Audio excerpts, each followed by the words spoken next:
Everybody, Tim Selby here from Heart of Steamboat, and I am on the top of Hans Peak.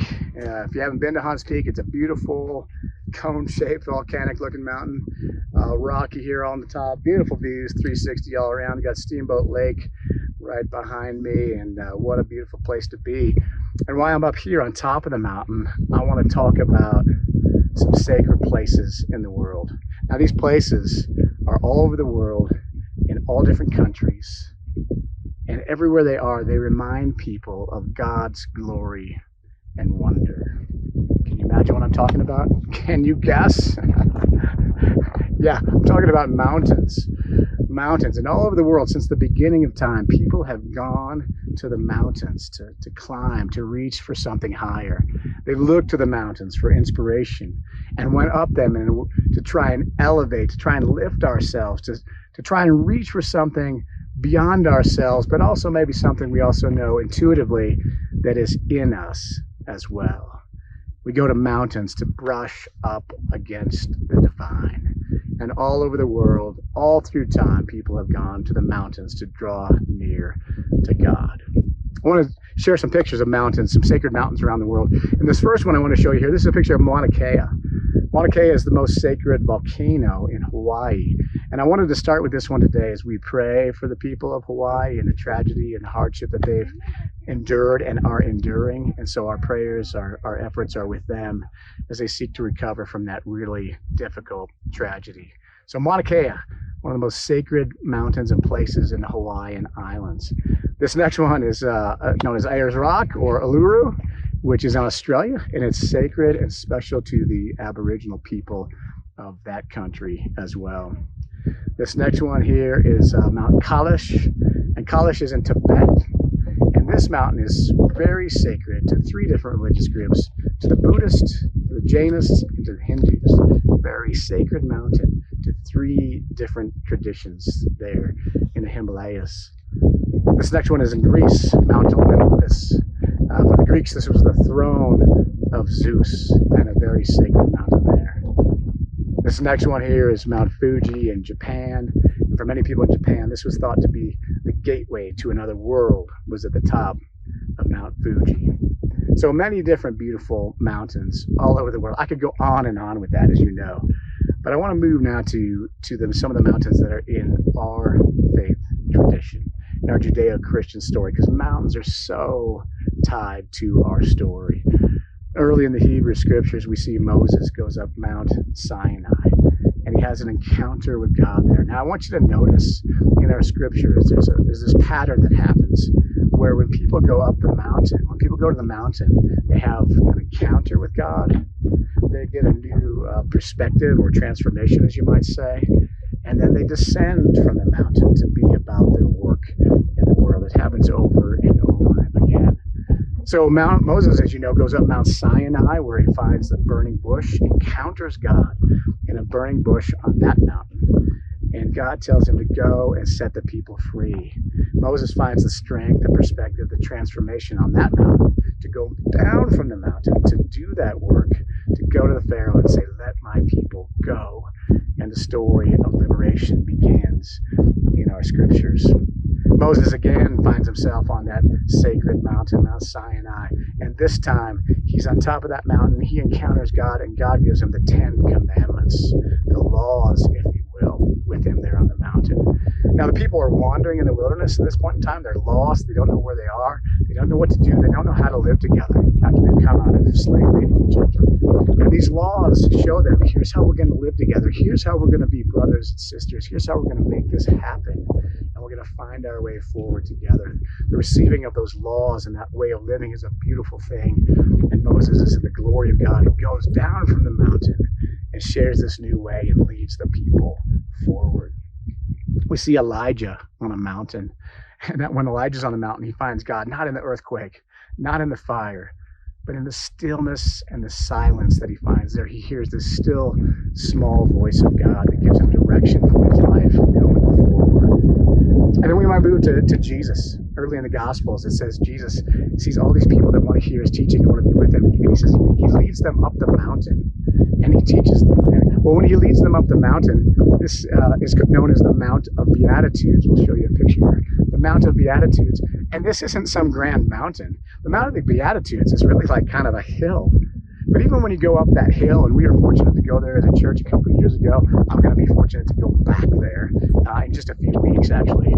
But when you go up that little hill, you can see the Sea of Galilee. The perspective is different. It's beautiful. Things change a little bit, even on that little hill of the Beatitudes. And it was there in that place that Jesus taught the people, taught them about the ways of God, and they went home, I think, transformed by that experience that they had with Jesus on the Mount of Beatitudes.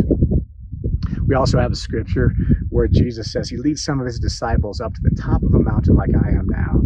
And there is what's known as the transfiguration. He becomes in this cloud of the glory of God is all around him. He gets the blessing of God, the affirmation of God in that place. And then they move down from that mountain. But that blessing and that affirmation that Jesus finds on the mountaintop strengthens him and gives him the strength and the encouragement to go forward, to do the difficult work that's in front of him. And then the last one I want to share with Jesus is from the Mount of Olives. Now, the Mount of Olives is just outside the city of Jerusalem. And in the scriptures, and Jesus, right to the end of Jesus' life, it says day after day he would go into Jerusalem and teach, and at night he would go to the Mount of Olives and sleep there. Right at the bottom of the Mount of Olives is the Garden of Gethsemane. And you can see from the picture here that you see the Mount of Olives is not big. It's not large at all. In fact, it's just like a hill, right? But again, it changes the perspective. And some of the most beautiful views of the city of Jerusalem actually come there from that Mount of Olives where Jesus was. So these mountains are so rich in our story, and you might be thinking, well, that's great, Tim, but what does any of this have to do with me and my life? Well, I would say this. All of us, I think, are inspired by mountains. We're drawn to them. They move us. They touch us. They stir our souls in one way or another. And we all have them, wherever you may be. If you're in Texas, I bet you got a hill, a beautiful hill in Texas that might give you a beautiful perspective. Or you might be on a cliff over the coast in California. There might be a huge sand dune in Florida, wherever you may be. But if you're in Steamboat Springs, you're blessed to be surrounded by so many beautiful and sacred places. I'm on Hans Peak right now. But I want to talk for a minute about, I think, what are our two sacred mountains for the people that live in Steamboat Springs. One is Mount Werner, this beautiful mountain that looms above us. And I think of all the things that have gone on Mount Werner, all the people that have looked upon it, watched the snow upon it, the families and people that have celebrated and laughed and enjoyed life there together. I think of all the weddings that I've done on Mount Werner and other people have done, and the love that's been shared on that place. And I also think about all the people, the ashes that have been spread up there, people being laid to rest in the beauty and the sacredness of that mountain. What a sacred place that is for all of us. Our town really revolves around Mount Werner, and I hope that we can see that mountain not just as a place, not just as a resort, but as something truly sacred that has such special and deep meaning in our lives. And the other sacred mountain that surrounds us is Emerald Mountain, this smaller mountain that's so beautiful and so blessed and so green. How many sunsets have you watched over Emerald Mountain? How many times have you gazed upon it or hiked upon it, biked upon it, been there and been blessed by the beauty, by the solitude, by just what happens in that sacred space of a mountain? And so these two mountains, I hope we see them as sacred messages, as gifts and messages from God as they really are. And I would say this, when you're weary and you're tired and you wonder if you can stand up, you wonder if you can keep carrying on and going forward, I'd invite you to look at one of those sacred mountains and in them to hear a message of timeless strength they provide. When you're in need of hope and beauty and nourishment, I hope you'll look to those mountains or go to them, gaze upon them or walk in them, and let them fill your soul and bring you back to life once again. When you have joys that you want to share and beauty that's in your life, I encourage you to shout it from the mountain. Or if you're not on the mountain, shout it at the mountain as we share our thanksgiving and praise and wonder for the goodness and God's blessings in our lives. And maybe when you have a tear that runs down your cheek, maybe gaze upon those mountains and let them remind you of the one who created them, the one who will not move, move, the one who will always be near, the one who will never leave you or forsake you.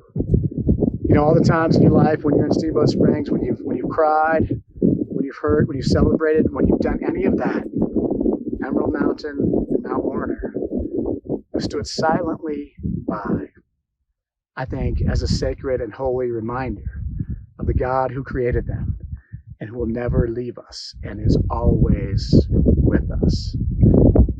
So I believe, I know like a lot of you do, that the mountains are truly, truly sacred. I also believe that they're a metaphor for what happens deep within our souls, the depths of our souls. So wherever this happens for you, whether it's on a mountaintop or it's at your workplace, or it's walking on a city street or an apartment in a high-rise building or on the beach somewhere, wherever it happens, like you hear in our faith story, may you encounter God.